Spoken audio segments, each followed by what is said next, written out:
పూర్వకాలంలో ద్రవిడ దేశంలో ఒక రాజ్యం ఉండేది. ఆ రాజ్యంలో ఒక శివాలయంలో ఒక అర్చకుడు పరమశివుణ్ణి నమ్ముకుని అర్చకత్వం చేశాడు. బ్రహ్మాండమైనటువంటి కరువు వచ్చింది. ఆ ఊళ్ళో ఇంకా ఎవరు బతకలేక ఇంకా ఈ ఊరు విడిచిపెట్టి వెళ్ళిపోతున్నామని చెప్పి వెళ్ళిపోయారు. ఇప్పుడు గమ్మత్తు ఉంటుంది. చాలా తేలికైనవి అమ్ముకుంటే అన్నం దొరికేవి ఉంటాయో పట్టుకెడతారు, బరువు అయినవి వదిలిపెట్టేస్తారు. అలా వెళ్ళిపోయారు ఆ ఊళ్ళో వాళ్ళందరూ. ఈ శివాలయంలో అర్చకుడు అన్నారు, నువ్వు కూడా వచ్చేసేయి మాతో అన్నారు. అంటే ఆయన అన్నాడు, నేను వెళ్ళిపోతే శివుడికి అన్నం ఎవరు పెడతారని. అందరూ వదిలిపెట్టేశారు ఊరు. ఈయన వదిలిపెట్టేయచ్చు, కానీ ఈయన బతకడం కాదు, ఆ గుళ్ళో శివుడు బతకాలి.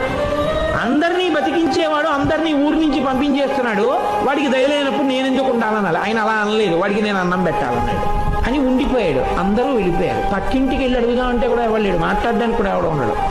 ఎవరున్నారు? శివుడే ఉన్నాడంతే, నమ్ముకున్నాడు. ఆయనకే చెప్తున్నాడు, అందరూ వెళ్ళిపోయారయ్యా, నేను ఒక్కడనే ఉన్నాను.